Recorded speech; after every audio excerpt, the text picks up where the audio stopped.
want you to be mine for all eternity.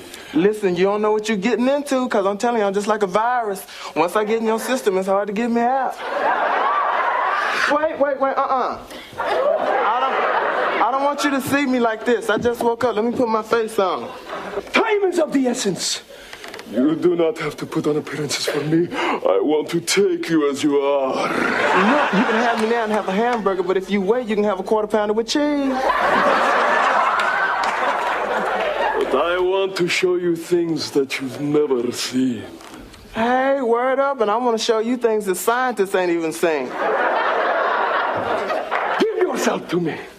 By the crack of dawn, and we shall rule the underworld. I must drink of your essence.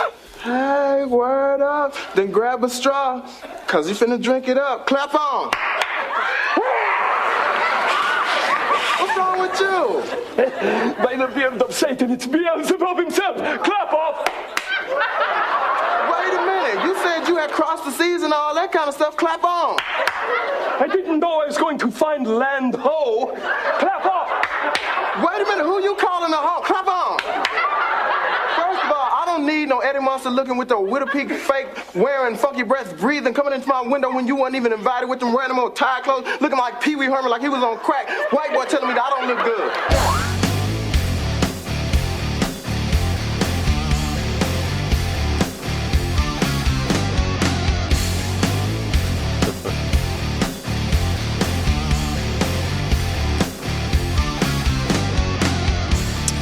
Welcome to the Rhythm Section Podcast, presented to you by SRP Studios, a digital content production agency. Thank you for being here. This podcast is here to spotlight the greater Memphis and North Mississippi music community. Video episodes published every Monday on YouTube and Facebook at 6 p.m. Central, and the audio episodes published every Monday morning on all major streaming platforms. Go to therhythmsectionpod.com for more information. Please check out our merch. We have hats, shirts, mugs, and tumblers. Our retail location is at Boba Cream, 131 West Commerce Street, Hernando, Mississippi. For more information on Boba Cream, go to msbobacream.com for more details. And the Rhythm Section Podcast is looking to partner with businesses that want to support this platform through sponsorships and advertising.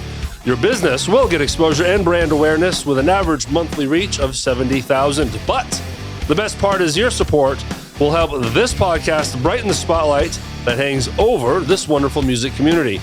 For more information, click the sponsor form link in the description or go to therhythmsectionpod.com and click the sponsor tab. Mr. Ward, how are you, sir? I'm good, man. How are you? Good. So, we got a lot to talk about today. We have Shara Layne as our feature guest today from Thumpdaddy, Shara Layne The Drive. We discussed how I mispronounced her name 1,000 times in a previous episode. Tommy Awards, new projects coming up, her history, all kinds of great stuff that we'll get more into detail on. But right now, it is time for our featured band segment, where we announce dates for bands that sponsor their place on the podcast. And right now we have formerly known as, and we have 3 dates that branch through August. August 12th, we got Hadley's at 9 p.m. August 19th, Lakeland Garrison Lake. That show is 6 to 10. Nice little early evening show. The band loves that too. They get home earlier. You know what I'm saying? And August 25th, Rock House, Collierville, 9 p.m. Yes, we have openings for more bands to sponsor their place on this podcast. We're looking for 4 more to fill the space. We want to do 5 total on a weekly basis. If you are interested in bringing your band on as a sponsor so we can announce your dates, go to therhythmsectionpod.com, click that sponsor forum link, let us know what's going on, or you can even Facebook message us. Yeah. We'll tell you everything you need to know, and we'll take it from there. But again, thank you to formerly known as for being our sponsor today. Right.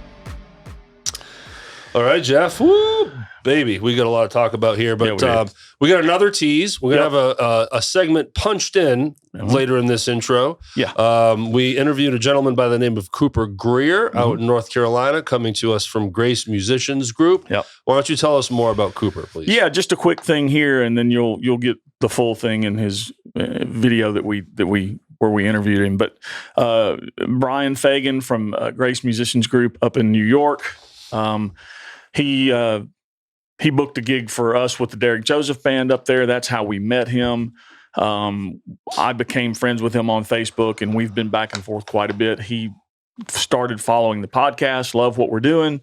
So he reached out and said, hey, would you guys mind, giving some of my musicians under my roster some love? And I was like, sure, that's what we do. That's what we're here for. So he asked us on kind of short notice to do something for Cooper. So we did it this way. Cooper's little short interview is going to be in this intro. And then later, probably, hopefully early next year, we're going to have Cooper in for a full on interview because he is, you're going to hear more about this guy. Yeah, we did it over Zoom. So it's going to be a whole different look and vibe. And we're going to talk about that Zoom call here in a minute. We got a story coming up to tell you. Lots of stories about how stupid we are.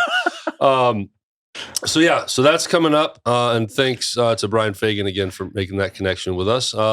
We forgot to talk about our watch party last week. Right. So we want to talk about that now. It was awesome. It was our third month we do it at Sidecar Memphis. So again, thank you to them for letting us do that. This was the best turnout to date. Rocco Walls was the featured guest for that night. So all the Fever Tree guys showed up. Everyone showed up and showed out. It was a good time. Yeah. Rocco brought his props. Yeah. What is it? Rock and roll cabbage pillow? Or candles and pillows and all kinds of nonsense. And Jill Byram. Yeah. She was there in honor of her late husband, Randy, whom, if you're a part of this community, you know who that is. He is missed very much. But it was the 1 year since his passing. I hate to use the word anniversary, but it had been a year since Randy passed. And Jill wanted to do something nice for a young 10-year-old David Polk, up and coming bass player. And by now you've seen pictures of him. I mean, he's a bass playing freak. Yeah. And in Randy's honor, Jill gave this young man a check. Yep. And it's just to support him and his endeavors into music. Yep. And it was amazing. A lot of the turnout that we had, I think, is due to Jill and that young man. And she brought a crew, man. She told everybody about it, and people showed up. Yep. And it was nice. You know, I don't know how she raised the money. It was a portion of her donation, right, and some other people and everything. But for those not watching, by now there's pictures of the kid holding that big check, which is awesome. But man, that little guy got $1,000. Yeah, you can go buy a really nice bass with that. Yeah, and I hope that's what he did. He was really happy. His family was great. It was a touching moment. It was really sweet of Jill to do that. So we were just happy that we could host something like that. Absolutely. You know, who would have thought back in November we'd be doing these things. And look, that's what we decided early on when we started this podcast. That was the sort of thing we wanted to do. And I'm so glad Jill reached out and asked us. Yep. And, that's why we're here. So hopefully we get to do more things like that, because it really does make you feel good to help in a way. Oh, of course. Absolutely. And that's why we love doing what we do here. Yeah. The stories we get to hear are awesome. But to move kind of selfishly, when me and Jeff started this whole thing, it was not the reason for doing it, but we were definitely like, you know what? This might connect us as musicians. Mm-hmm. We might maybe get an opportunity here and there as people get to know us more. Right. We figured that was a good chance of that being a byproduct. And it has. It has. Jeff has got some stuff rolling, which is nice. And we became friends with Elevation Memphis. Yep. LaShawn Robinson Henderson and Melanie Pierce were guests. And we've just been friends ever since. And they were nice enough to include me on a show. Mm-hmm. And I played a full night with them this few days ago as I record this. We're recording this on Tuesday, the 25th. And we're going to let you know why we're doing this on a Tuesday. Yes, we are.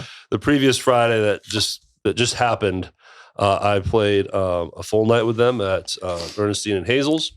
That's coming up again too. Yeah. And is it Ernestine and Hazel's again? What do you mean? Your next gig with them? Yeah. Oh, Jesus, I don't know that I want to go back. And we'll explain that. But that's not even official yet. So okay. Slow down, boy. Slow down. I know. No, but so it was awesome, and the sweetest people ever. They are amazing people. All of them. Amazing musicians. You got Darren Uda Lee on keys, Darren Boom Boom on drums, and then they have a revolving door on guitar too. And the night I played was Mr. Troy Isom. Can't beat it. Right. Yep. And it was extra special for me because you've heard me joke about playing country. Yeah, sick of it. You're done. I keep picking on Jason Aldean, That's okay. And now he's everywhere now. He's got all kinds of stuff going on. Right. He's going to be bigger than ever. Yeah. Really. That's what's going to end up happening, Not that I give a shit, but but for real, when I was in a casino band, as I've mentioned a million times, where we played a ton of dance stuff, and that is my favorite style to play. It's my favorite to play.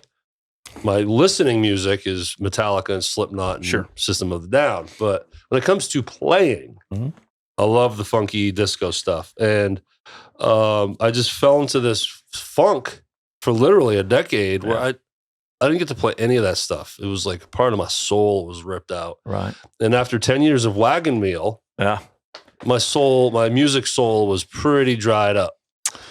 So the Elevation camp, letting me play with them was refreshing. Felt good to jump in and get to play some of that stuff again. When they sent me their song list, immediately, like Brick House, I Wish, September by Earth, Wind and Fire, Use Me by Bill Withers. Like there was some key songs. I'm like, I just got to freshen up on those, and realized, man, I was a little dusty. Yeah. So for the first 2 weeks, I didn't tackle their song list. I just played those songs over and over and over, just to get those chops back. Yeah. But to have a real reason and purpose to woodshed those songs again, was nice, So absolutely, and it showed in the show, man. You guys did great. You did great. It sounded wonderful. It was fun to watch you up there doing what you love to do. Well, you missed the very end, because I finally got to hit Brick House and I Wish. And all night was stressful for me because anytime you jump into a new thing, and I'm not a savant. I'm not like Josh Haynes and Seth Kirkendall that can just put this stuff in your brain and memory. I need a few reps. I need some shows to get this stuff going. So I had charts on my iPad to get me through, which is good. I mean, that's with a brain like mine, that's the professional thing to do. So I don't screw up as much. Right. But then you lose your place on the page, and you're like, are we going to the bridge, or is this the first chorus? What's going on? So it's just stressful, and I was just pent up, and then finally I got to unleash the fury and play Brick House for the first time in a decade in a real way. And I overplayed it. I was just pounding through it. And it was fun. I don't know how it sounded, but it was aggressive. I'm sure it was great. I'm sure it was great. So I want to thank again, LaShawn, Melanie, the Double D's, Darren Lee, Darren Boom Boom. I don't know Boom Boom's last name. And then Troy Isom for showing, being there with us. It was awesome. My mom was there. Donna, not Donna Fulp. I forget her last name. Sorry, Donna. Michelle Isom's friend. Is it Cuthridge or something like that? You killing me. I know. By this time, we're not stopping recording. We're going to get to that. But so Donna Connolly. There you go. Yep. Thank you. Got it. And there was other people there. It was fun. My wife was there. Susan was there. So it was pretty awesome. That's right. You were there. I was there. You even sat in. I did sit in. I sat in for one song, and it was a blast. What was it? Something to talk about? Yeah. Bonnie Raitt. So good fun stuff. All right. So again, thank you to the Elevation Camp. For letting me do that, and maybe there'll be more in the future. So thank you. And it just feels good to be connected in this way. And get these kinds of opportunities. Speaking of this gig, Jeff, we need to now finally address what people don't know. We're going to pull back the curtain and just make fun of ourselves and talk about the ridiculousness this episode has been for us. It has been tough. So It's an ongoing joke that the Ernestine Hazels is haunted. Yeah, it may very well be. I think we took a little bit of curse with us Sunday, so I will try to be fast, and then we're going to get to Shara here. But I get to the studio. First thing I notice, there's a generator blasting right outside the back door of the studio. There's a gentleman power washing the entire stairwell of, I know. Yeah, okay. The entire stairwell behind us. And it's just loud. Yeah. I mean, what are we going to do with that kind of volume? Right. So I text Jeff, or I call him and tell him, man, we're going to have to push Cooper, the gentleman that we just talked about. Right. He was at noon our time. So I went out and talked to the guy. He said he might be done in such and such time. So we push an hour. That time finally comes. Yep. Right. And you actually went out and asked them, hey. Well, they stopped for a second. I said, this is a great opportunity to go out and ask them if they can take a 20 or 30-minute break while we do a quick Zoom call. Yep. The guy was very accommodating, said, sure, no problem. So we came in and we did our Zoom call. Right. I'll let you take it from there. Well, okay, the first one took 10 minutes to get started. So the 20 minutes the guy gave us is half gone. Right. We finally get into it. We do our great interview, about 10 minutes long. He drops off, he goes away, and I realize I never hit record. Yeah. So, okay, great. So we call him back. We have to do it again. And then the guy outside is obviously just done waiting for us. Yeah. He just starts that thing Well, up. he started it about halfway through the second interview. Right. That's what I'm saying. And I said before we started the second time, I said, he's going to start that damn thing up. There it is. But we let it go. Yeah, we let it go. So you're going to hear some in there. So, oh well. But it was just a weird vibe in here, right? Like we can't explain it. Mm-mm. It was just different. Yep. So now I'm all insecure and just nervous. I'm like, man, I want to make sure everything's good. Right. Man, what else is going to screw up? Your fears were well placed. Right. And then we're thrown out of our rhythm because we usually do our intro like we're doing now first, and then a guest comes in, we do that interview, and then we're done. We had to flip that around because we're waiting for the damn power washer guy. Right. So our guest that came in to record with us was Seth Kirkendall. Yes. Formerly known as... We love you, Seth. Yes. 6 Feet Thunder, all kinds of awesome bands. So he rolls in, boom. We do a great interview. We think everything's just ducky, just hunky-dory. Hunky-dory. Wonderful. So then he leaves. And just so happened that guy finished right at 3 o'clock when Seth was coming in. So that was the only good thing that happened the whole day. So Seth leaves, then we do our intro, the one we're doing now. Yeah. Again. Yeah. This is actually our third time. Feels like the eighth. If you notice that me and Jeff weren't really laughing at that soundbite at the very beginning of the show, it's because we've heard it 5 times. So then we do our intro, whatever. But I notice there was something going on with part of my recording station. So I record in 2 spots. The soundboard records internally, and then it comes out of that and goes into my laptop and records into a DAW, as they call it, digital audio workstation. The one I'm using is Reaper. Shout out to all the nerds out there. Yeah. And that's how I do it. And each mic has its own channel on there. It's all set up. But I'm noticing when you're talking, it's going through my channel more than usual. And the music was not going. It was like in multiple channels. I was like, fuck, what's going on? Right. But I'm like, well, I got the board. Right. So the Rodecaster. I'm like, that's why you do 2. Sure. So I'll figure that out later. Got a backup. So then when we finish up, I call my editor, Alex, our editor, Alex, that does all the wonderful editing for us. I tell him what's up. And he's like, yeah, man, well, I'll just use the Rodecaster files, the files from the board. Well, then yesterday he messages me. He's like, hey, there's something wrong with the Rodecaster audio. Really? And he sends me a sample, and we sounded like robots in a storm of static electricity. Like, I'm like, what the hell? So both places we capture our audio screwed up, shit the bed on us for the first time in a way that's never happened. 7 months we've been doing this, and that's the first group, screw up we've had on that. So I'm like, oh, dang it. I'm like, all right, Jeff. I call him. I tell him what's up. I'm like, we got to re-record. So we booked for today. And then it hit me. I was like, well, we did a whole interview with Seth. Right. So we check into that. Garbage. Toasted. Yeah. No good. Unusable. So we have had to rebook Seth, unfortunately. For the first time again. We've never had to do that before. So he'll be back to do his episode, and it's going to be a little while down the road, but he knows we're getting him in here as quick as we can. We love the guy, and we just hate that this happened. We posted our in-studio picture with him like we've been really good at. Oh, yeah. Every week now we're posting pictures of the guests that come in record. So he was posted, Seth Kirkendall. Got a ton of likes. Oh, yeah. Can't wait to hear it. Well, you're going to have to wait a little longer a little bit. So now here we are.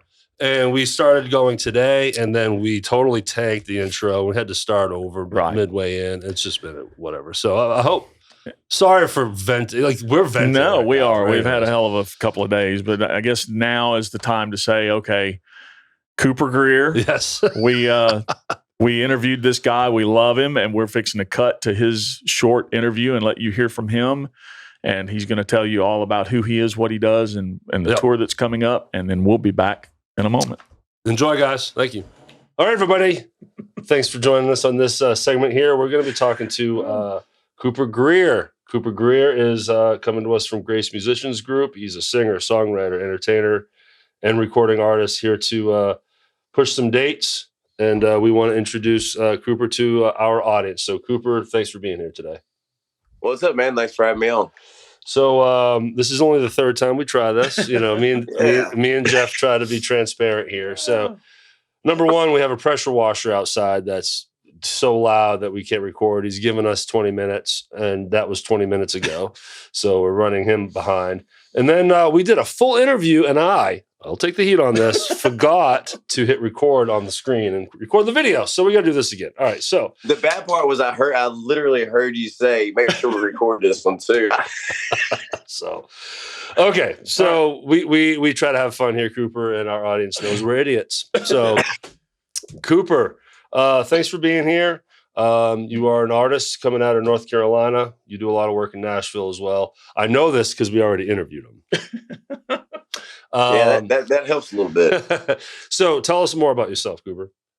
Yeah, man. So I was originally from Joplin, Missouri. Grew up, moved out here when I was a kid to North Carolina, and grew up on the farm. You know, hanging out, living the farm life pretty much, and then got into rodeo and did rodeo thing for about 3 or 4 years, and figured out that I was a lot better off on a stage with a guitar than I was in a hospital bed. So I started doing that, man, and started booking little small shows and stuff, and it snowballed real quick. I went from playing 0 shows to playing 120 shows the first year, and then second year booked a little acoustic tour out like New Mexico and Arizona and stuff. And by the time I got back, I figured it was about time to start a band. And we got the band rolling, got things going, started doing some recording in Nashville, and wouldn't you know it, as soon as we got things off the ground, COVID kind of shut us down for a while. So, but for the last 2 years, man, we've been burning it up. We're doing, 120, 150 shows a year up and down the East Coast, and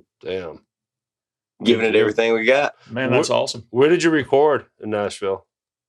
So I'm recording with this guy named John Langston. I don't know if y'all have heard of him, but his guitar player is actually my producer. Okay. Brad Wagner. He's super, super solid dude, and he leans more toward the kind of the rock side of things, and that's kind of where I like my music to be. A little bit on the rock side of country. So it's a good fit, you know. I went around to a couple different studios and a couple different guys, couldn't find really what I was looking for. So that ended up being the best route for me. There's a lot to choose from there. So, oh yeah, man, there's a recording studio on every corner, because you'll go to some recording studios and some of the big name studios, like you get there and you think you're going to go to a nice building or something, that it's like in somebody's house. Like there's one, and it's actually where we recorded the vocals and stuff for the last couple songs we put out. But it's got Saxman Studios, and it's a house literally. But then you walk in, and every single room is a different part of the recording process. That's great. It's super cool. Yeah, that's awesome. You know, I'm going to drop some names here, but my old buddies, Mackenzie's Mill, which you learned about in the last interview we did. Yeah. We did an EP at a studio. I can't remember the name of the studio, but it was Jay DeMarcus, bass player for Rascal Flatts. Mm-hmm. He had his own studio. It's in his house. It's, you know, it was like almost like an in-law section, Right? but, you know, transformed into a studio. It was beautiful. I mean, it was just amazing, and major things were recorded there, but you don't, it's not necessarily going to, you know, a standalone building anymore, you know? Yeah. Well, and it's crazy too, because like, especially in Nashville, you don't get it as much, you know, out of state. But in Nashville, there's so much talent there. Is you can literally go into so you can meet somebody on the street, go into there, like they have a bedroom recording studio set up, and they'll turn out something that sounds almost as good as everything that's on the radio. Yeah. There's so much talent, and then the software and everything has gotten so much better to be able to record a high quality product with like a shoestring budget, man. It's insane. Yeah, Music Row is just sort of like a historical district now. Yeah. We know that you're kicking off your tour, and you just opened for Jake Owen, which is no small name. Anyone that listens to country music is going to know who that is. Tell us about that. Tell us about future dates and what that looks like, and how long the tour is going to be. Yeah, man. We actually just got done doing that last night. I just got back home like 20 minutes ago. And I'm still riding the high from that one. It was, I think it was 4,500 people, something like that. It was a sold out show, and it decided to pour rain just as soon as our set started. But other than ruining about $3,000 worth of gear, I was pretty stoked. Like we walked out, and the first song, the entire crowd started singing back all the original stuff. And in the pouring rain, they stood out there for 2 hours waiting on us to come out. And we're chanting for us to come out. So I couldn't ask for a better show. That's awesome. That was, I mean, and I think the guitar and the pedals and everything else will dry out. My electric and all my pedals went out about the third song. So yeah, all of our guitar buddies are cringing right now. Yeah. Oh man, it like I knew as soon as like I was playing, the first two were fine, and the third song I went to hit the first chord, and I was just like this muffled, muted sound, and then something started hissing. I was like, you just kind of have to roll with the punches. I had to start making up a set list in my head of what we were going to do next. Just had to switch over to the acoustic and start moving stuff around. Well, man, we've got a buddy here named Matt Montgomery who actually makes guitar pedals, and he's got some pedals in the hands of some national acts. So if you need if you need some pedals, let us know. We'll put you in touch with Matt. He's an amazing dude. And any chance I get to show the present he gave me, this is for a bass. It's like an envelope filter for bass. You put our logo on there, and look at that, huh? Nice. Yeah. So everyone, Matt Montgomery. Yeah, he's amazing. Check him out. Does he have like a website or something I can check out his pedals on? Supernovasounds.com is his studio, and from there you can. Okay. Supernova Sounds. Frank Hannon from Tesla uses his pedals. I believe maybe Nuno Betancourt from Extreme has got one of his pedals. They're all over the place. Right there is insane. Yeah, he is. Don't forget Derrick Michaud. Yeah, and Derrick too. Like with Nuno, man, I'd never really been into, like, I'd never really thought of it that much, because all their hits and stuff back in the day were like, there was like the two real slow ballady songs that they had. Yep. And so I'd never done a deep dive on them or anything. And they put that new one out when they put that new album out, Rise. Yep. And I was like, that's when I discovered who Nuno was. And it just blew my mind, dude. That dude is amazing. Yeah, it was kind of a curse for them. But I don't know if our audience can hear, but our friendly power washer guy ramped back up behind us. So we knew it was going to happen. Man, it's great. Cooper, thank you for your patience today. You probably think we're a bunch of buffoons for how crazy this has been to get you on here, but I don't want to breeze past some call to action and some future information on some tour dates you got coming ahead. So please tell us everything that you want us to know, as where they can find you, how bookers can help book, and you got some special dates ahead of you. Yeah, man. So we're actually week after next, we're headed to New York with Scotty McCreery for Speedy Fest.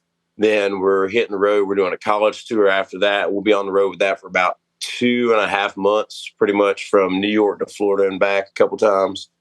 You can find all those dates and stuff on my social media, like It's just Cooper Greer on Instagram, Cooper Greer Music on Facebook, or you can go to coopergreer.com, and that'll link you up with all the websites, all the show dates, and my booking information as well. Awesome. And a big thank you and shout out to Brian Fagan and Grace Musicians Group for being good friends of the show.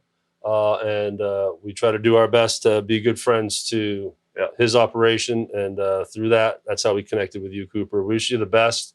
When you play Memphis next year, because I know that's going to happen, come on up to the studio. If not, we're still going to do a full length with you and on Zoom, and looking forward to that. Without the pressure washer. Yeah. Without the pressure washer, yeah.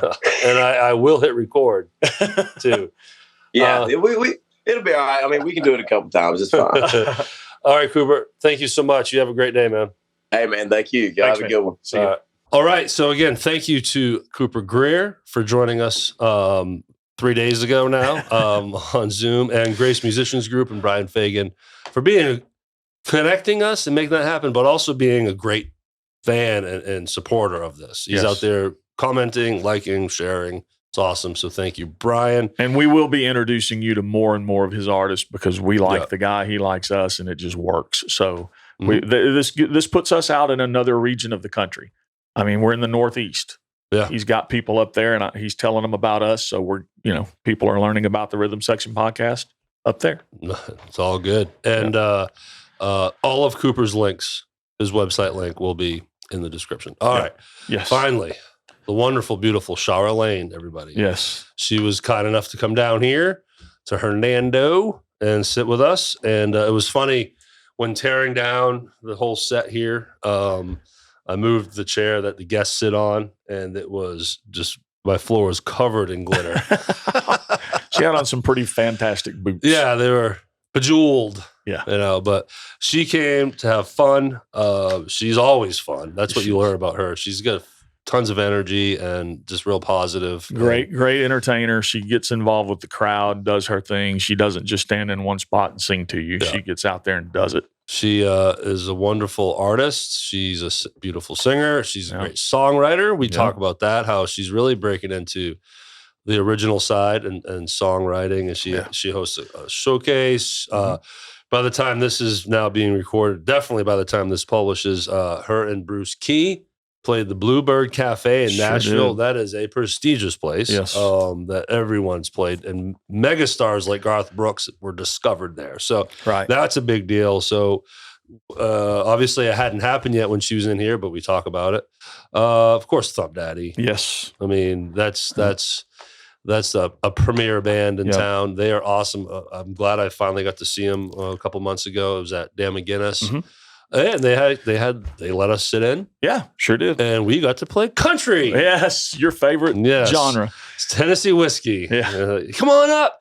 Come sit in. Yeah. Here's Tennessee whiskey. Thank you. But no, it was awesome. It was fun. And, we're getting to know all those guys. Yeah. And she's got Shara Layne The Drive. Mm-hmm. She does an acoustic thing with a gentleman named Sky, Shara and Sky. And it's just a duo acoustic that they do around town. And there's probably some others that I'm missing because she is just all about it. But she does some acoustic duo stuff out there that you see posted. We break into the Tommy Awards. She's hosted both years, and we get a little more in depth on how that all works. So it was a great time. She was awesome, and we're excited to spotlight her on here. So and she does talk about a new project in this interview. I'm not going to steal her thunder. We'll let you hear all about it from her. That's right. Something big's coming. Thank you guys for hanging in there. This has been a rough one. I know to them, they come on. It's like they're hearing this for the first time. Yeah. And there are, third world issues out there. We understand. Yeah. It's like I always have to remind myself of that when I'm pissed off at how the ice bunches up in my freezer. Right. It's like, dude, get over it, right? Get an ice pick and calm down. Yeah. But it's just been weird for us. Again, thank you to Sidecar Memphis for letting us do that watch party. Rocco Walls, thank you. We love you. We love the whole Fever Tree gang. Jill Byram, we love you. Yeah. David Polk, I hope maybe you're a fan of the show now, but I hope you enjoy whatever you use that $1,000 for. Again, thanks to formerly known as for being our band sponsor this week. And again, Cooper Greer. So merch, you know what's up. Yeah. Boba Cream, 131 West Commerce Street. We've talked enough. We gotta get to it, Jeff. So what do you say? Yep. Thanks, guys. We love you, Memphis. And here is Shara Layne.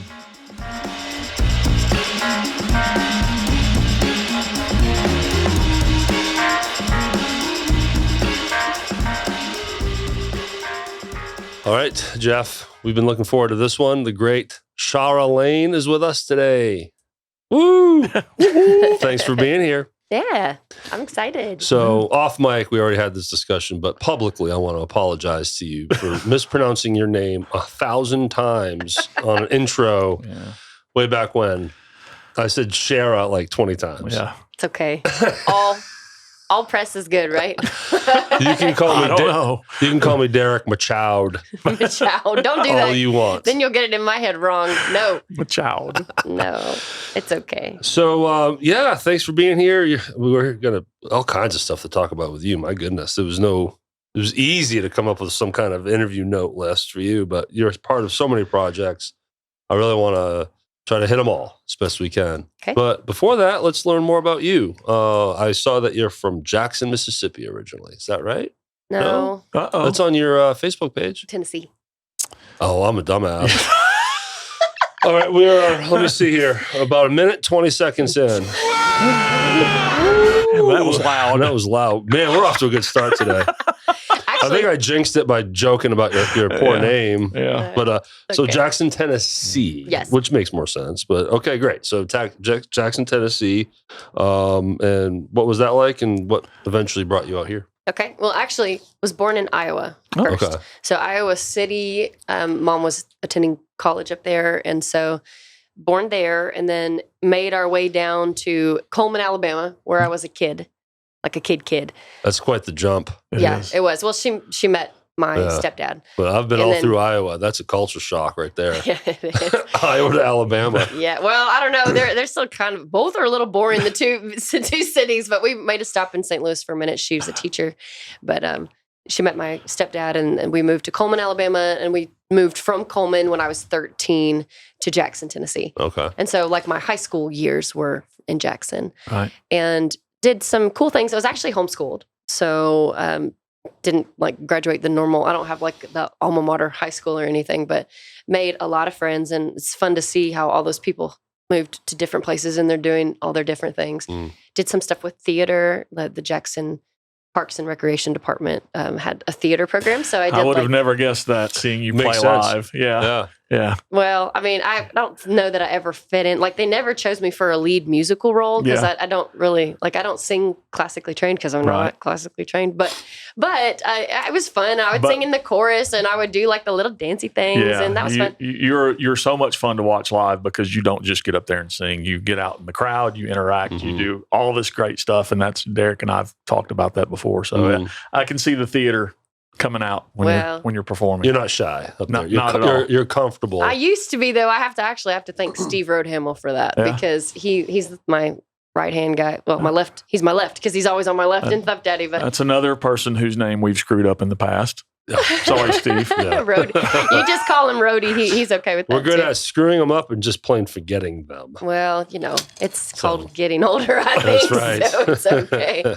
The intent, like your heart was in the right place, so Yeah. it's okay. Yeah, and you guys are great together. You guys are up there performing and awesome voices. Yeah, Thumpdaddy is just, we'll get to it, but Thumpdaddy is a superb Oh, operation Thank for you. sure. Yeah. So what was the jump to Memphis? Okay, so I actually ended up going to that same school in Iowa that my mom went to. So, and boyfriend at the time that is now husband, he followed me up there. Okay. So we did our time, basically, is how I feel. Like, you go to college, you do your time, you get your degree, then you hope it gets you a good job. And that good job landed me in Atlanta. And so I was in Atlanta for a little while, and then I got to go over to, I worked with Walmart, with our company specifically. We worked with the Walmart group. And so I was doing like analytic type stuff for them. I was a sales analyst is what they told me. Anyway, I got to fly every week. I got to go Sunday night to Bentonville, stay through Thursday night, and then fly home to Atlanta. So that was really fun. Had lots of Marriott rewards points. We have very different opinions about that sort of thing. You said I got to. My thing would be I had to. Well, I was 22, 23, so that was so no kids fun. at the moment, No, right? no So, yeah. kids. Yeah. Like it was just, it wasn't married yet. Like it was just a lot of fun. For I me. get it. I actually really enjoyed that. And so then we did get married, and then everything kind of went crazy around 2008. You know, everything kind of busted, and I lost my job, and we were kind of scrambling for a minute trying to figure out what to do. And Jeff plays golf, and so we were looking into some options, and he was hoping to be like a professional, like a PGA professional, give lessons, maybe take over a course, something like that. And so we moved to Florida, and we were there for a little while, and I started, my first band was in Florida. It's called the Break Even Band, because that's all they wanted to do. It was break even. By the time they paid all their equipment off and their instruments, their wives, exactly. They just wanted it to not cost them money. Really enjoyed doing that with those guys. I actually still talk to Steve on Facebook. He was the lead singer. And then Dave was the drummer, and I'm super close with two of those. Dennis was the bass player, and then we had a guy named Rick on guitar. I haven't kept up with the two of them as well, but the other guys are still doing great. Dave lives down, I think, St. Pete area, and I keep telling him we're going to crash his place someday, and he's going to take me deep sea fishing because he does that down there. But anyway, that band gave you the stepping stone too, right? The start. The start. The very first band I ever was a looking part of. back all the way back then, what were some of the mistakes that you made or what you learned from it? You know, like you come so far since then, obviously. You know, I don't know that I just was excited. I don't think that I really can go back and be upset with anything about it, because it was it was the first step. Like I had never done it before. So I can't really be too judgy of myself. I just was excited that, and I think the only thing that I really maybe realized is that I could have been doing it for so much longer. And I waited until I was what was I, 24? Oh, that's still 25 young. or 26. I was 25 or 26 though, but and you've got all these other people that are like, they can be like 18 years old and they can be like on the radio. And you're just like, I wish I would have maybe But things happen for a reason. Harder. The timing was there. Exactly. Because it just sort of sounds like it happened organically, right? Just kind of present. Craigslist. And actually that's so funny because that's how Thumpdaddy got together too, is Craigslist. I don't even know if Craigslist is still a thing. Oh, it's still out there. Is it? Is it? I need to check. I got to look and see what people post these days. Right. Probably all spam. But no, we'll have to we'll come back to that when we talk about Thumpdaddy. What's the most infamous one? Looking for a player. I have all the PA, tons of connections, rehearsal place, just need commitment. Yeah. That's the one you always get to see. You know what, though? I mean, for real, though, you need somebody to actually do the work and then be excited about it and do their share in the promoting of it and the booking of it. And that it's not easy to find people that are actually truly committed to something. Yeah, I've been committed several times. Not that kind of committed. That's a different kind of committed. That was awesome. It's a different kind. I could have let that lie. I just agreed. So, okay, now when does Memphis come into the picture? We knew after he graduated from that school, we knew that we needed to be closer to home because we were talking, we're going to have kids eventually. We want to be close to my family. And they still lived in Jackson, and his parents, or his dad, lives in Paris, Tennessee, because that's where he grew up. And so we knew we needed to get home before we had babies, because I knew I needed help. I didn't want to be all by myself super far away. So we were looking. He got a job in Paris, so we stayed. We had a really sweet couple let us basically just pay for the utilities and stay in a trailer on their property in Paris. And so we were there for about 6 months. And then we were like, okay, Paris is too tiny of a town. We need, and I was feeling kind of calling the lead to do Memphis. But then I also was like, but if we're just going to move somewhere and I really do want to do music, like, wouldn't it maybe make more sense to go to Nashville? But we didn't really know anybody as well. And Jeff's brother lives here in Memphis. And so he actually, we literally were like dirt poor, no money at all. Like maybe a couple $100 to our name at that point. And we in a lot of student debt, but he had a couch and we crashed on it for a little while we tried to figure out, okay, well, where are we going to get jobs? What are we going to do? And so I worked at Chick-fil-A on Union Avenue for a while. Drove from Germantown all the way down to Union Avenue. I've been to that one several times. I used to live just down the street from there. Yeah. Okay. So we ended up finding a place that was off of Evergreen, right? Just across. I mean, like not terribly far. I could have walked if I really wanted to, but I had a car, so I drove. But so that's where I did for a while, and then things just kept getting better. I worked at the Peabody for a little while. Jeff was at the Peabody for quite some time. Yeah. And then after meeting Steve with Thumpdaddy, he helped bring him over to Liberty. They did lots of like warehousing type things. They are the ones that when you're in Home Depot and you're just really trying to buy some boards to do whatever you're trying to do, and then you see a candy bar and you're like, oh, I think I need that. And you buy it, it's their fault. Yeah. They're the ones that do that to you. Conveniently, right at the register. The impulsive all the thing. crap stuff there. And hook, line, and sinker. Yep. Especially the Reese's eggs. Oh, you like that? I like those too. Oh, yeah. That's the best way to eat a Reese's to me. Like, it has to be. I could do 10 minutes on that. I do that with cars. My wife gets pretty irritated. If she walks in the living room and I'm on the website looking at cars, she's like, oh, Jesus. They're going to buy another one. Wait a minute. Yeah. We were talking about eating a Reese's and you're talking about buying a car. 79 cents. Exactly. $79,000. Well, they're cheap cars. I'm glad we're closer to the same level here. $7,900. Okay. Sorry, that's funny. Knocked things off track. So anyway, basically ended up in Memphis because we felt like we just felt like that was the right place to be. David was here, Jeff's brother, and his wife, Alex. And it was like, there's family immediately here, and they were helpful to us when we really needed help. We needed somewhere to like just land for a minute so we could figure out how to get up on our feet. And it was actually around Valentine's Day. And in Germantown, people throw away the craziest things. Jeff's Valentine's present to me that week or that year is that somebody had thrown away, and I still have them. I'll have to wear them sometimes so you can see them. But they're 9 West, like, tall boots that go and they were exactly my size, and there's 2 pair of them. One was like a camel color and one was a red one, but like that was, and so it's like special things, like little things like that where everybody. Well, that's a memory that puts you back to, man, how far we've come. Yes. You got your kids and exactly. Right. It's just like you have to. Sometimes it's good to hold on to those kinds of. Somebody else threw it away, but then now for me, like I don't think I ever will because it's one of those things where I don't know. I call it God provides because He wanted to give me a present and we didn't have any money for that. Like not even like bottled water money. Like you can drink that water out the tap. We don't have any extra to spend on anything. Off the hose outside. Exactly. Anyway, so yeah, we that's how we ended up here. We're in Midtown for a while. We had Lainey. Then we had a blessing.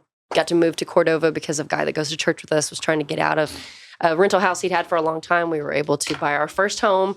We were nervous and scared to death because even $100,000 was a lot of money when we bought that first house. Not for Jeff and his car. Apparently not. Yeah, they're not expensive cars. Sugar daddy over here. But yeah. So anyway, long story, but that's how we ended. And now we're in Eads. In 2020. Yes. Right as everything was getting crazy with pandemic, we found a house in Fayette County that has 3 acres, and so it's just been great for the kids and for us, like just to have our own space. You mentioned kids. We need to ask how many there are. There's 4 of them. Yeah. Yes. Well, what are the age ranges? So Lainey's our first, and she's our only girl, and she's 10. And then Sammy is our second born, and he's 7.5. He'd like you to know he's almost 8. Actually, is how he likes to say. 7 3/4. Exactly. But I used to do the same thing. Oh, of course, yeah. Super did. You always want to be older until you're old. Exactly. Then you wish you could, go back. And then Max is our next, and actually, funny thing is that I was pregnant with 3 of those boys, like each one of them through Thumpdaddy. So Sammy was the first baby right as we were kind of really getting started. And then Max showed up in 2017. He's 5.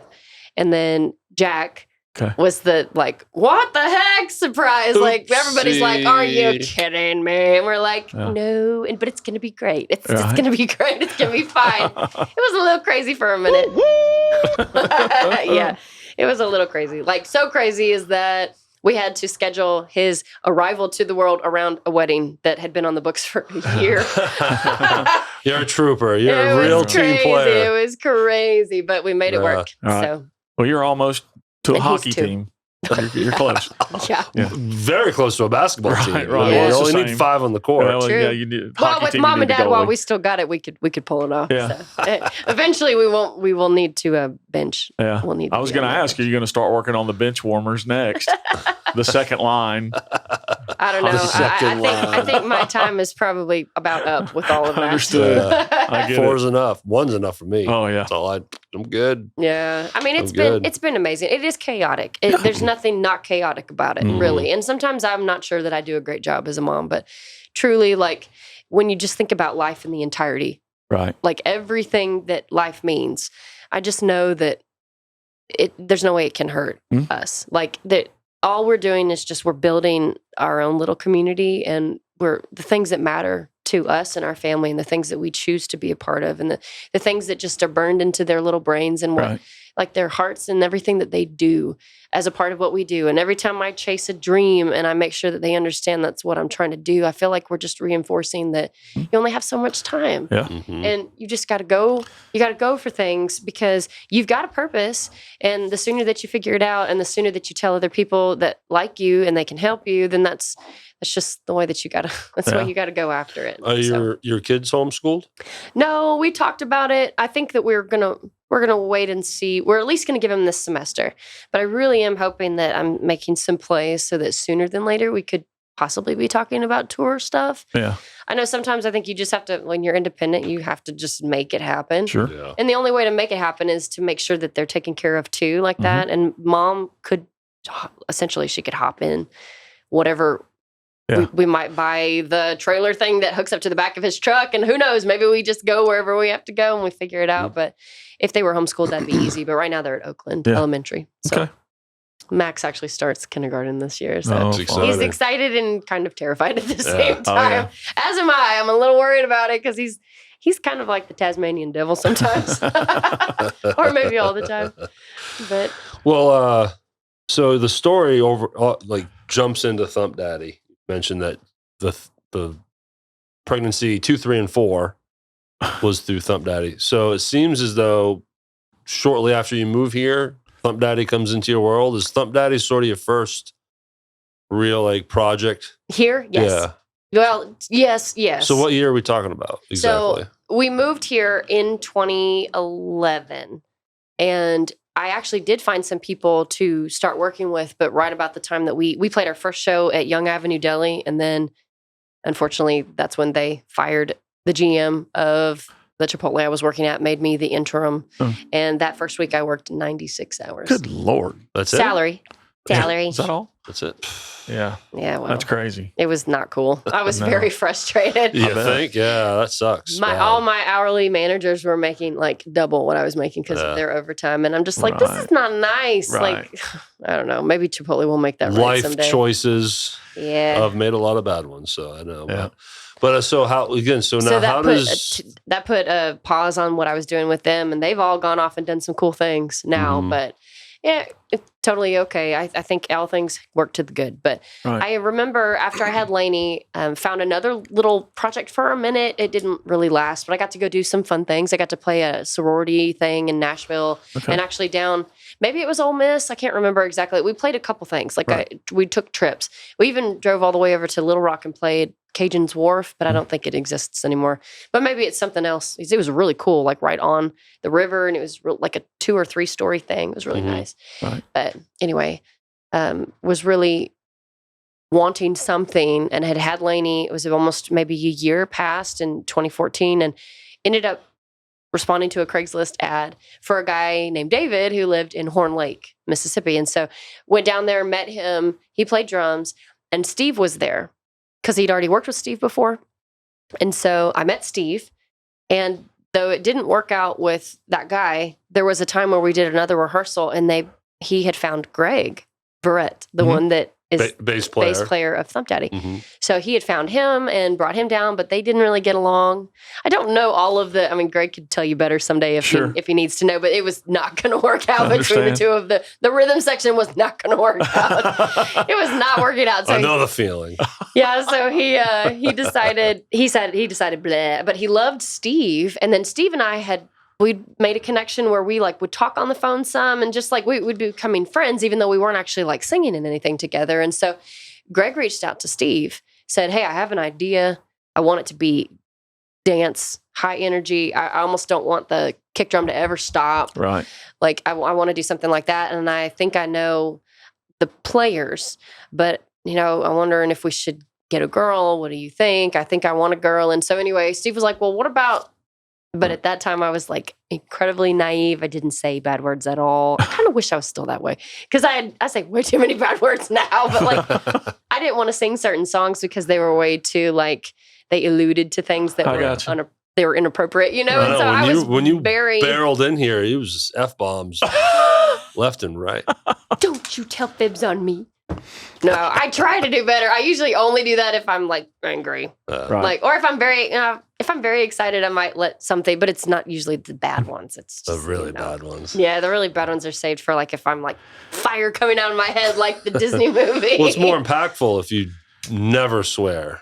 Like, I swear so much, I could be mad and people would be like, you all right? Yeah. I'm just talking like normal. I'm going to do better because I really don't want to say bad words. But anyway, so he's like, yeah, she's not going to work. He's like, there's no way she can do it. We got to break her in. Well, he wasn't even willing to like give me a try. And I didn't even know that actually until later. But he's like, no, I think she's going to be good. So, and what's interesting too is like, they always tell you that singing, it's a muscle. Like it's something that you can get better at, and you just have to keep doing it. And I always thought I was a pretty good singer, but I feel like I'm a great singer now. Yeah. And it's because we've put in the hours. Like we've put in the time. We've played lots of gigs. We've done lots of rehearsing. We actually rehearsed for almost a year before we played our first gig as Thumpdaddy. And it was for a whopping $150 at Rizzy's in Arlington, Tennessee. Rizzy's. Crazy. That place has come up a few times. So when you count all the rehearsal time, you guys made about a dime a piece. If even. Yeah. I mean, if even. But actually, our very first show was to friends and family in his like backyard, basically, at Greg's house. Yeah. That was fun. That pops up every once in a while, and I'm just like, oh, that's awesome. It was June 6th, I think, of 2015. Because I was pregnant with Sam at the time.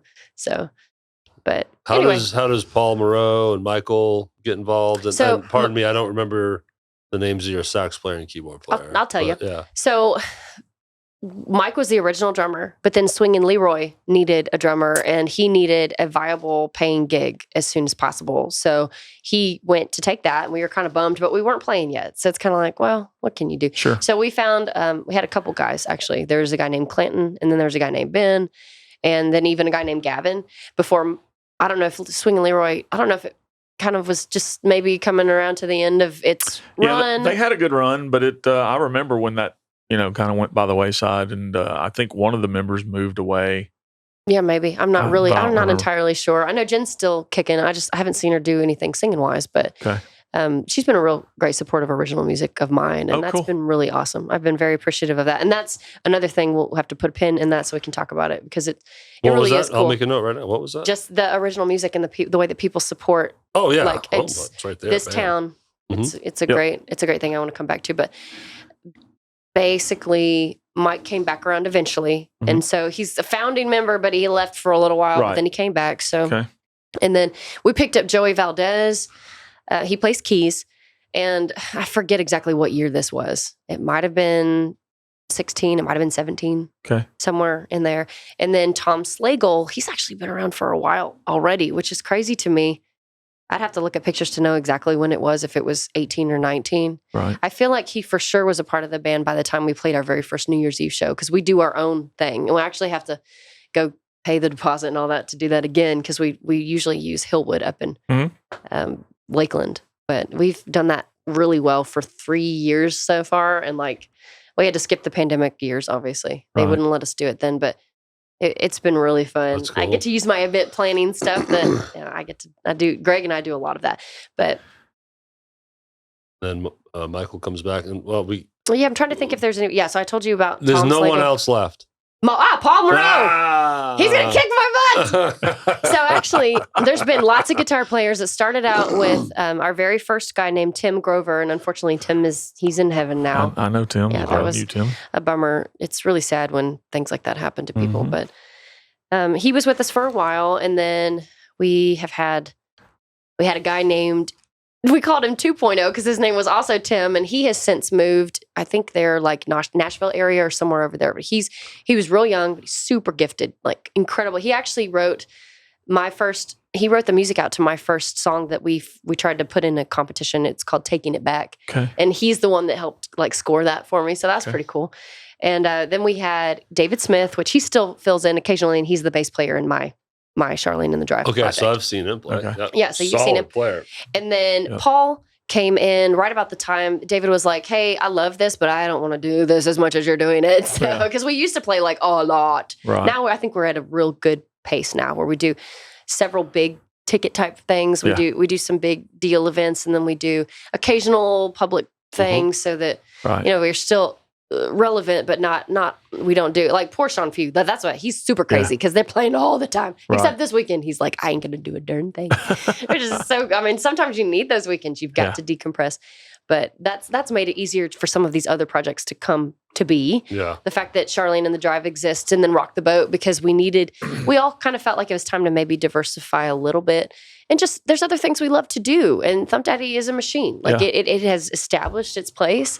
And so it plays when it makes sense for it to play, and then it doesn't when it doesn't. So I think every musician wants to get to that place where they can play when they want to. Quality over quantity. True. You know? Sure. Yeah. Play the big playing gigs, and you don't have to play every Friday and Saturday. Right. Mm-hmm. You know? Yeah.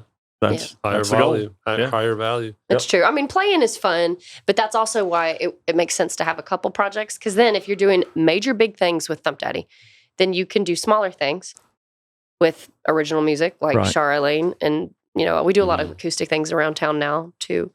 But Shara Layne The Drive, we've played a couple places, and then like Rockabouts has their things. And then is it time to make an announcement? You can. Well, I don't want to. We still gotta hit Paul, like his oh my entrance. gosh, I can't. I don't want to hurt his sucking feelings. so bad. I don't want to hurt his feelings. Paul Moreau, I'm so sorry. We're doing our best, Paul. Paul, I love you. We're doing our best. Stupid. She doesn't want to talk about you. I do want to talk about him. I love him. He's my friend. But you did just tease. There is a cool announcement coming. There is a cool announcement. So let's get through Paul quick. Oh, sad day. Let's Paul, do it. I'm sorry. I'm so sorry. Okay, actually, this is another thing where I should have done my research because I'm not exactly sure when Paul jumped aboard with us too. But I do remember that year that his son's girlfriend wanted to make him because he was so excited about being a part of Thumpdaddy. So we made him this concert. Well, we didn't. She just gave him, she asked for information. I gave it to her, and I gave her some pictures and some logo stuff. But she made him a concert T-shirt of all the things all the gigs he'd played that year. Cool. And that was a neat thing to do.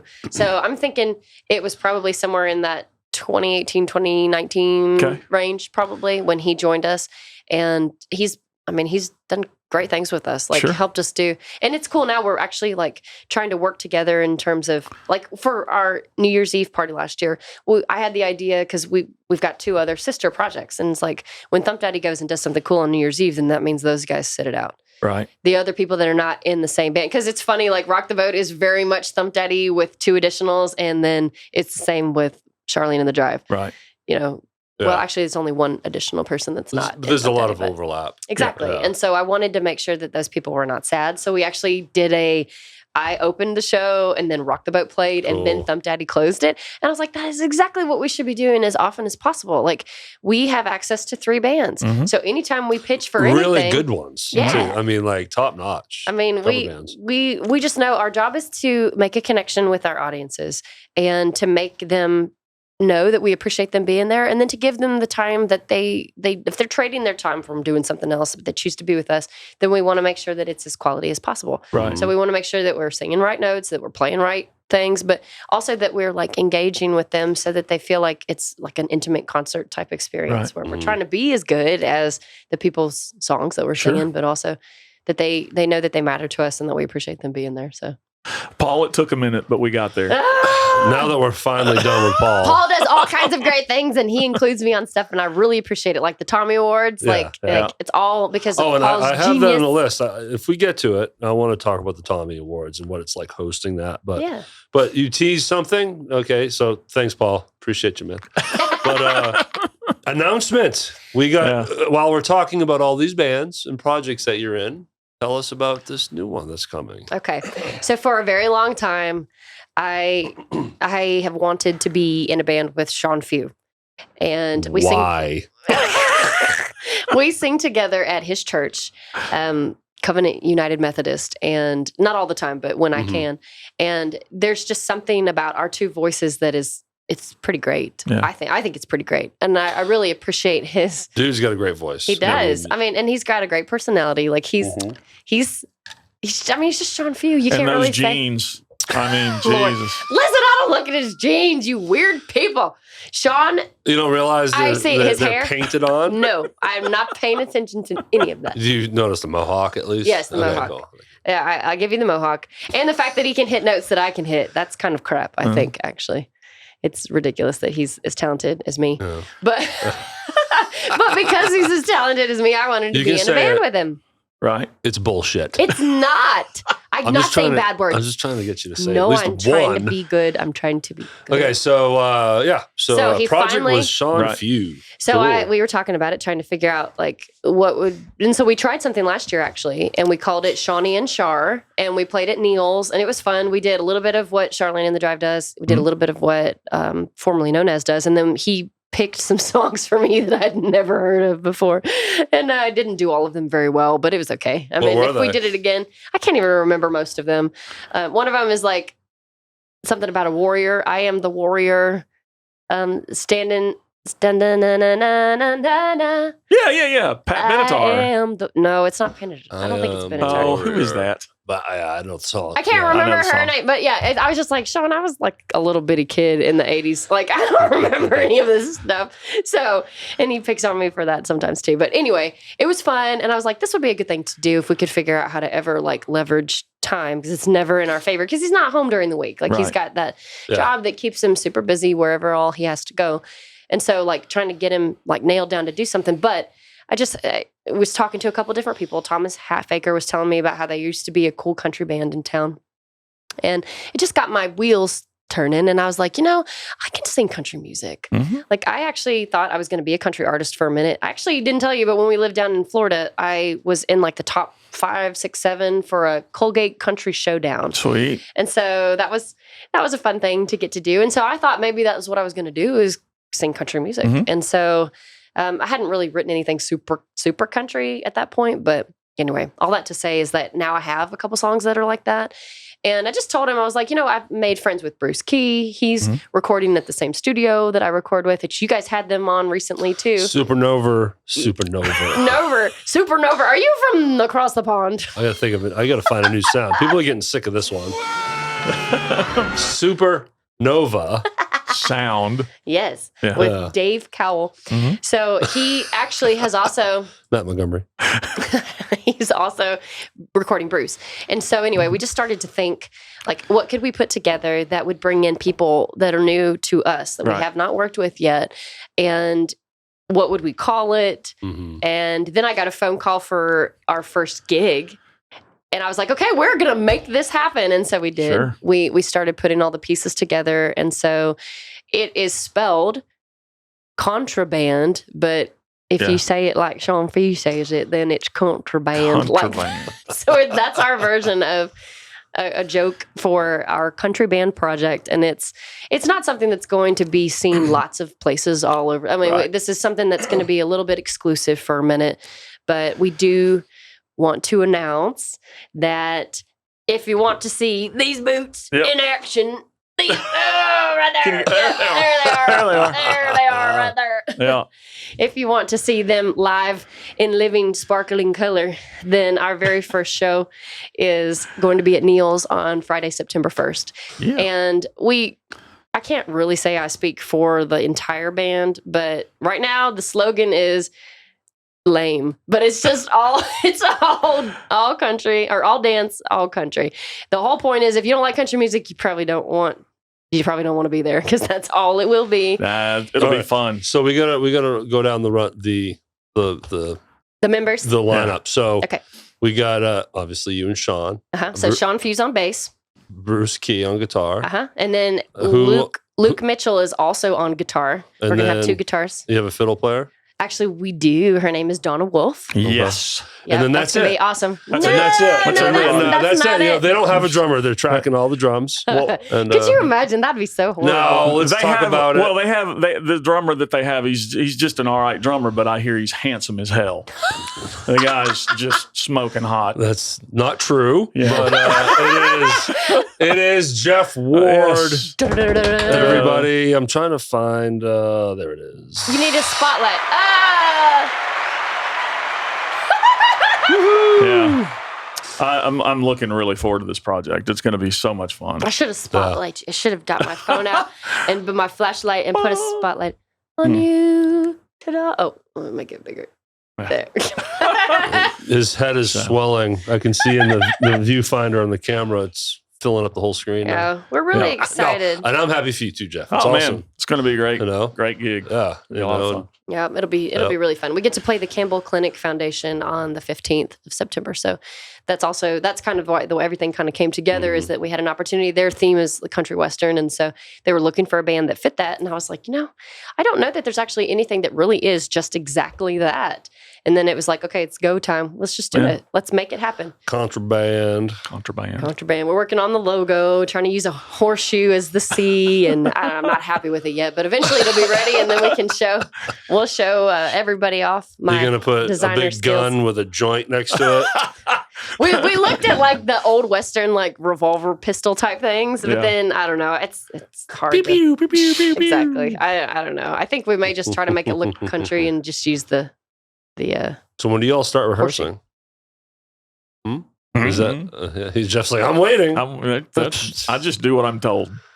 Well, like we said, it's a little difficult to do the whole like in the same room type rehearsing, but everybody's got the set list and everybody is. I think the show at Neil's is going to be, for the most part, unrehearsed as a band. September 1st, right? Yeah, September 1st at Neil's. Everybody's going to show up knowing their parts. Sean and I are going to get together and do a few things because rhythm section, you need to work that stuff out. And there may be a case where Bruce and Luke get together and work out guitar parts or something, but it's, it'd just be. I'm looking forward to it. And do it. I really am. It's going to be cool. It's going to be cool seeing you up there, buddy. Yep. Playing with the big dogs. I just told them they all have to wear something country. Yeah. And Sean's like, oh. I told her I've only got the one pair of jeans. So. Can you imagine Sean Few with the boots, everything? The hat. But a hat. But he doesn't want the hat because he's got a mohawk. He said, I'll wear a bandana. I'm like, that's not the same. He needs a 5-gallon, a Haas He's going to have hat. a top hat, cowboy hat because of his hair. Spaghetti Western. It's going to be fun. But anyway, so yeah, that's the big announcement on that. So Well, awesome. We're all looking forward to that. And thanks for sharing that with us. Yeah. I know this comes out, this should be publishing on July 31st. So, you have plenty of time, people, to reserve that seat at Neil's. Yes. Do it. It will pack in. It absolutely will. It will be so fun. So, let's while we're talking about Sean and everything, you co-hosted the Tommy Awards with Sean, correct? Yeah. And I'm fascinated on that whole thing, like what that must be like. The planning behind that must be crazy. But honestly, have you hosted? Because there's 2 now, right? Yes. So did you host both? Yes. Yeah. Sean too, both. So what's that been like? It was great. I mean, again, we have to give a thank you to Paul Moreau and to the team at Lafayette's because they're the ones that. Well, Paul had the idea, and then they said, "Yeah, cool, let's do this." And then they turned it in. I mean, I'm sure Paul's vision was probably already relatively big because he's great with those kinds of things. Right. But then Lafayette's really just they took hold of it and they're like, yeah, this is great. We really want to make this a big deal. So they went out and they got sponsors and they just did a really great production. So if you see any of the pictures, it looks fancy. And the trophies are cool. Yeah, those are really cool. Yeah. And I have one from both years. Yay! I'm so excited. But, mostly it's just one of those things where it's the popularity contest. But it's okay because I like to be popular. So it was really fun. There's something about lead singers. They like being in the spotlight. I don't know. I don't know why. I mean, we wouldn't be very good at our jobs if we didn't. Absolutely. So if we were like hiding on the side of the stage, which I actually used to do that. So it's funny. I've come such a long way. Did you and Sean sing together? Do any kind of little performing things? We did. So he had always wanted to sing Don't Go Breaking My Heart with me. So the first year we did that, but then Almost Elton, Jared Price, he comes out and like basically kicks Sean off the stage, and then we finished the song together.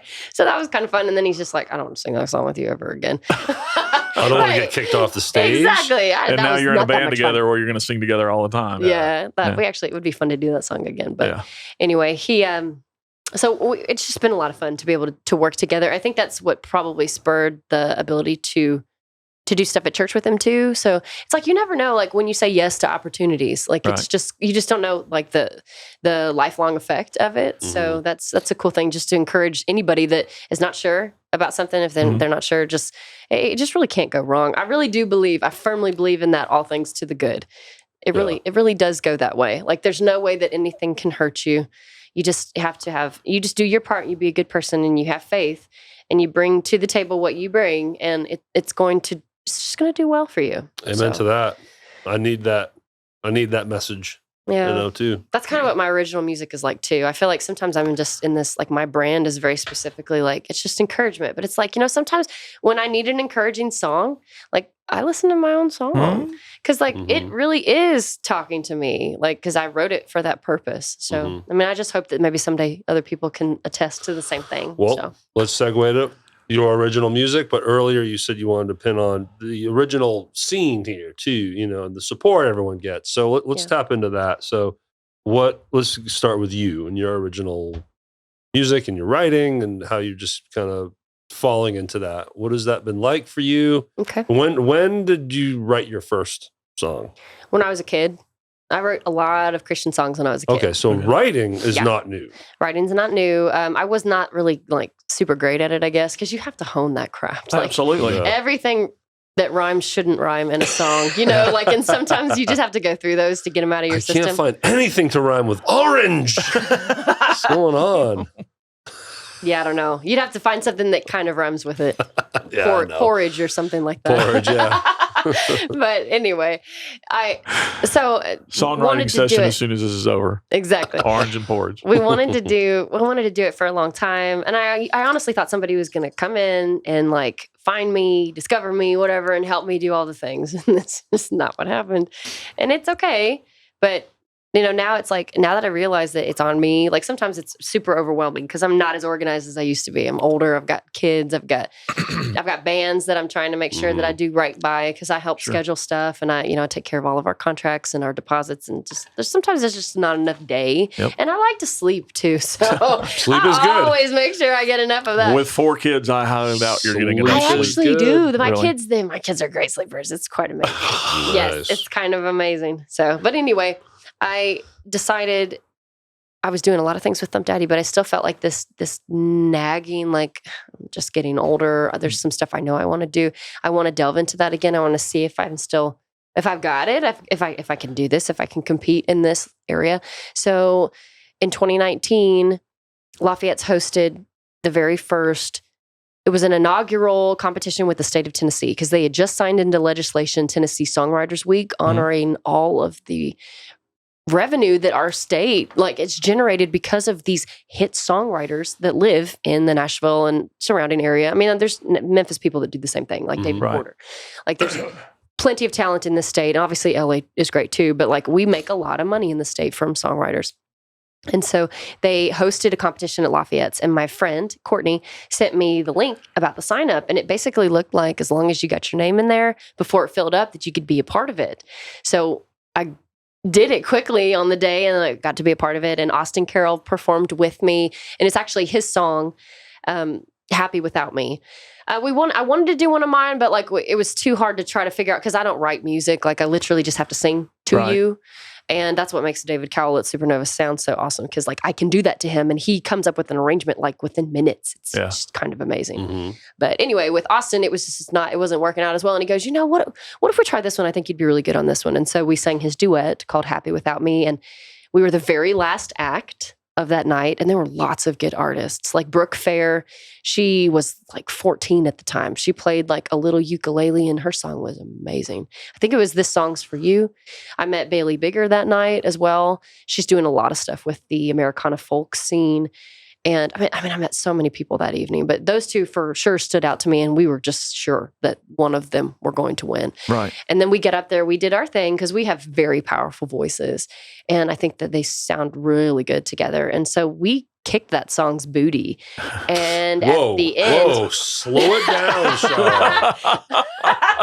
Yeah. Slow it down. Anyway, we did great. And I think that honestly, we got the benefit of having been the last act because even though the song was great, it was a really great song. And we sang it really well, but I think it's because we had all of that emotion and it was the end and it's the last thing they heard. And so then it just kind of put the hammer, like it nailed it down. And so we actually won. And that was so cool because we got to go to the Bluebird in March as a part of that Songwriter Week. It was like the closing up of it, the tail end of it. Anyone that doesn't know, the Bluebird is just a legendary showcasing place in Nashville. Lots it's just iconic. Lots of hit songwriters have played there and still play there. Oh, yeah. And so we got to go and we wrote 2 other songs together. And it was in that moment that we were playing on stage. And it's like, one of these days, I want to come back here to this place and I want my songs to be worthy of being able to play here too. And I got to get busy writing them. And so I just remember that moment. And so very exciting to say that I actually, I am going Sunday, the 23rd of July. So when you hear this, it will have already happened. Nice. But I'm going in a couple weeks and I get to do that. And actually Bruce Key's going with me. That's cool. He's going to do one of his. I don't know which one he wants to do. My favorite of his is actually I Just Want to Hold You. So we'll see which one he chooses. But so when you do your song, is Bruce going to accompany you? Yeah, he's going to play. How cool. You didn't bring Jeff? Not going to bring Jeff? Well, I'm not sure how the drums would work. Slamming in there. If you guys need somebody to carry your gear, I'll go. No, but that's awesome. That's such a prestigious place. I'm It so really excited is. about that. So many big artists broke there. Yeah. Discovered. Yeah. There. And then big deal, #1 hit songwriters. I actually follow this guy because of a guy that used to live here named Jerry Ward, but he's friends with Tim Nichols. And Tim is still winning awards, at the Country Music Foundation, or no, what was it? The CMAs? The CMAs were the most recent thing. Okay, so his song with Cole Swindell, I know who Cole Heads, is. Carolina. That one. Remember we talked about it for the new band. I'm sorry, I don't remember the name of it right now either, but we talked it's about it. Tails, it's Heads, California, Tails, Carolina, or you had me at Heads, Carolina, Tails, California. Yes, so he wrote that song along with Cole, and there might be a couple other people on that ticket too, but he just played the Bluebird. And so he posted on Instagram, and I was like, that is so cool, and I get to play her on the 23rd. That is cool. It's just please care about me. Maybe you're in town. Maybe you'll come see me. we want pictures. You never know. We want to see pictures. It's so cool, but I just feel like you just have to keep trying, and you have to find the right people that are willing to help you, and you've got to put out quality stuff. And I feel like I have some of that because of Dave at Supernova. He's taken things, and his talent it's exceptional. Well, I've heard 2 of your originals that you sent me, and phenomenal. They're just great. Good stuff. One of them is great, for sure. Absolute. It's named Great. That's right. But they are amazing. Now, shut up. Hey, it's okay. He's in my band. That's right. He can do that. I can do that. He can do that. But I mean, kudos to you and Supernova and Dave. I mean, you just did a great job on them. Thank and you. I've heard Bruce Key's music that came out of there. Yeah, it's phenomenal. Till the Cows Come Home.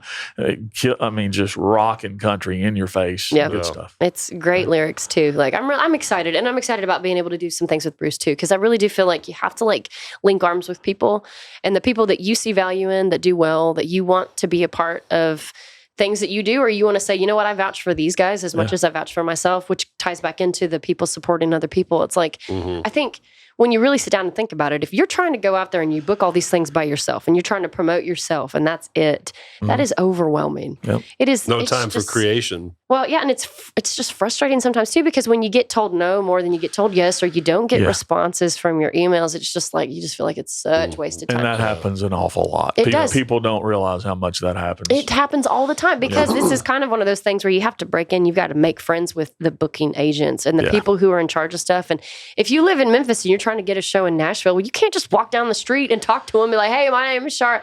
I'm a freaking live 2.5, 3 hours away. Right. Like that. It is an investment to drive and try to do that. Yeah. And then, you're just hopeful that maybe they'll like your stuff and they've got an opening in the next 6 months because everyone in the world is already in Nashville trying to play their place. Everybody. Yeah. So anyway, but Memphis has done a great job of, we have like a great scene.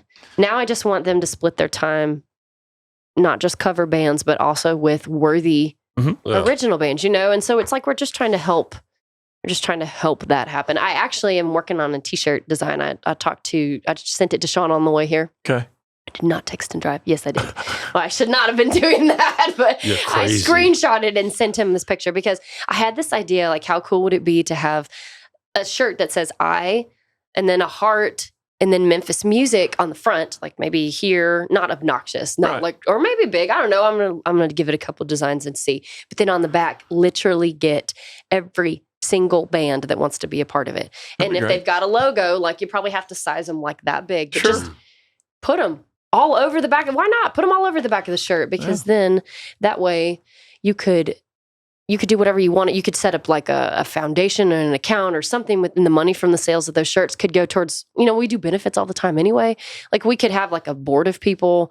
Maybe you got one person from each band if you really need that many people or whatever. But just figure out what that money could go towards. And it could be something that helps a member of the Memphis music community or whatever. But I want it to be cover bands and original bands, like I want it to be both because it's everybody that's out there doing it, they're doing it. And people like to represent more than just like, if you go buy a basket case hat, that's awesome, but it's just basket case, Right. And so then when you wear that, it's like, you can't show that you actually love everybody else too. And so I'm like, this could be such a cool thing where if you're going to choose to wear it, you can actually show that you really do love, or maybe we even customize it if you really want to. You could do all kinds of things. If you work with like an individual person, you could put like your favorite bands on the back of it if you wanted to. Or you can buy a Rhythm Section podcast shirt at 131 West Commerce Street in Boulder Cream, Hernando, Mississippi.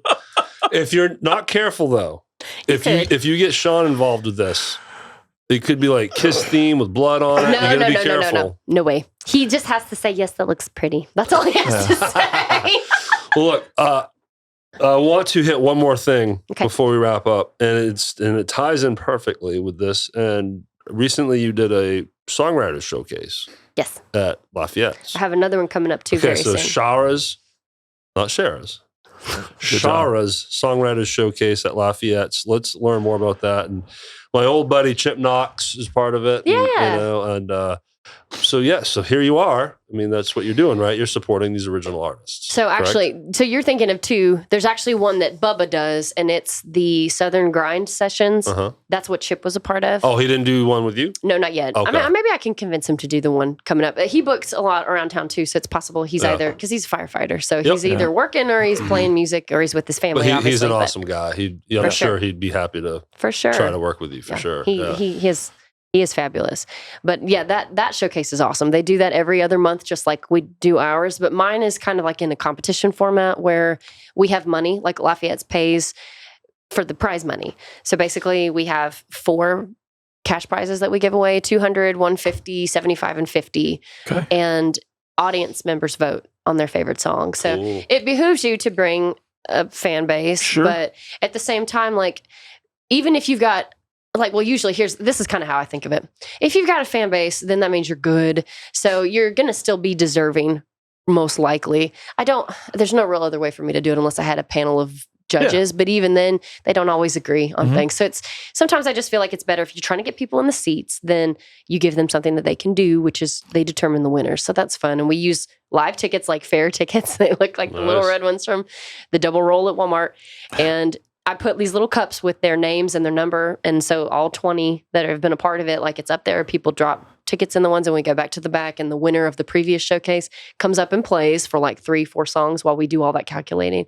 Then we come back out. We've got our tally. We count everybody's cup so that, and I make it where they can see it so that they know, because it's hard when you're giving away money, people, you don't ever want there to be anything shady going on. Mm-hmm. Understand. But that's been a really cool thing. It's what a neat idea. It's a lot of work too, I'm sure. Right? It's not terrible. I think I feel I have a procedure now. Like I have like this, I know what to do so that it's not crazy. But I really appreciate, because I remember asking Julian Sally, he's the GM of Lafayette's. I remember asking him if that was anything that he would be any kind of interested in doing.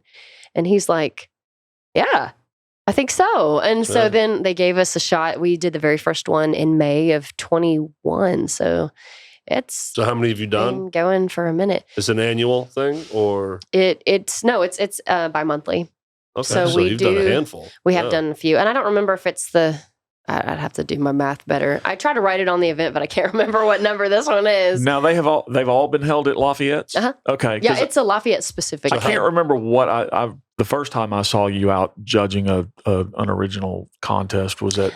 And that was at South Main Sounds. Yep, South that Main. actually was with that inaugural. Remember when I told you I won that inaugural, Yes. the Tennessee Songwriters Week? Yeah. So now the way that they do it is they have preliminary rounds, and you have to win one of those, and Okay. then the pre-finale or whatever is at Lafayette's. Okay, So it's like you have to prove that you're worthy of the Lafayette show gotcha. Mhm. now, and then they choose a winner from that. Which I think the winner this year was Harzy, I think is his name. Okay, And I don't know. I think he already probably played the Bluebird, because usually that's like back in the March time frame. But right. yeah, So how does an artist get involved? How do they become part of the show? oh, it's very easy. Like if I don't know them, we do a $10 entry, just because there's been so many times where people will be like, yeah, I'm there, and then they don't show up. And Right. I spend time printing out things so every table knows like this is the song, this is the artist, and there's some stuff that I spend time on. So it's like I want to make sure you show up. Yeah. But once they've been a part and they've shown me like they're credible and all that, then they just become a part of it. And it doesn't cost them anything, but But who do they reach out to? To me. You? Yeah. yeah, Directly? I mean, they can reach out to Lafayette's and he just forwards it to me. I gotcha. So, He's like, I'm handing that off. exactly. Yeah. And all of your contact information will be in the footnotes of this interview. So Yep. your email and all that good stuff. Yeah, Awesome. I'm going to have your Facebook and Thumpdaddy and Shara Layne The Drive. Oh yeah, we didn't even do a great job of talking about that. I love those guys no. too. I love Sorry, David guys. Smith and Mike McClinney, Joey Valdez. I really, really appreciate you guys. So We'll have you back on. Yeah. We'll do a whole episode on, no, I'm just kidding. We'll do a whole episode on Michael. Yeah. there you go. Oh, Michael's coming in. I mean, at some point. I Yeah, don't have of it booked course. yet. I mean, but you're he'll- called the rhythm section, so you kind of do need That's the right. drummer. Well, I got in trouble for booking too many drummers, so I've had to take a break. There was like 6 drummers published. I'm like, yeah. Can we talk to somebody? But else? we did have a real text. I'm like, we need more bass players. Yeah. But then I was like, we also need more women on this show, man. Like, we were like, dude, this is a sausage party out here, man. Like, we need to get some female artists. So I'm glad I made you uncomfortable there, Shara. No, I just for So the good at camera. that. It's all for the camera. But no, for real. I make great there's so faces. many talented women, and it was just it's true. easy for us to fall in the rut, just calling our buddies up or whatever. Yeah. So thank you for being here. It's Yeah, awesome. Thank you. And so all the links are in the description. Looking forward to Contraband. yeah. And thanks, September 1st at Neil's. and thanks for thinking of my buddy here. Yeah, well, I know. again, there's so many worthy people, and Yeah. it's like we really we wanted to choose people that we hadn't had a chance to do the thing with. So I'm If looking you ever forward get to it. really mad at Sean and you break one of his hands, I got you back on that. I can Yeah. do the bass player. Just saying. I think Just throwing it out there. Carrie probably would he do that can't before me. sing though. No, not at all. Oh yeah, that's true. That'd be tough. Yeah. That'd be tough. Cool. Well, right. before we head out here again, audience, thank you so much for being here and hanging this long. We do appreciate everything you do for us and all the sharing and the posting and the liking and the hearting, the laughy face emojiing. And you guys really stepped up when we asked you to share the sponsorship rollout thing. Yep. I mean, you guys shared the crap out of it. So Yep. we're hoping that somebody's going to step up and do that. Yeah, and we're still rolling with that. So again, you can go to therhythmsectionpod.com, click that sponsor tab, and just fill out the information. It's just contact information so I can get back to you, follow up with you. Yeah. And as I quickly mentioned, I snuck in our merch in there in our little talk here. But yeah, 131 West Commerce Street at Boba Cream in Hernando. We got shirts, hats, tumblers, mugs, free stickers. So Yeah. check it out. And then go see a band. Yep. Right? If you're watching this on published day, it's Monday. You got all kinds of time to plan your weekend. Check it out. Scour the Facebook feeds. Friday, Thumpdaddy is at Rock House Live, Collierville, On Friday the 14th. the 14th. So yeah, this comes out on the Oh, geez. Grace, she did it too. I've done this before. Well, I mean, August 4th. Okay. August 4th. That'll work. And Neil's. Yeah. There it is. Right in front of my face. It's okay. She's not supposed to know that. Yeah. Well, but you and I should know better. I screw it up all the time. I make my own. I mean, you ask and you shall receive. All right, we're done being idiots here. Thanks so much. And again, thanks for Shara Layne being here today. And you all have a great day. Thank you. See ya. Bye.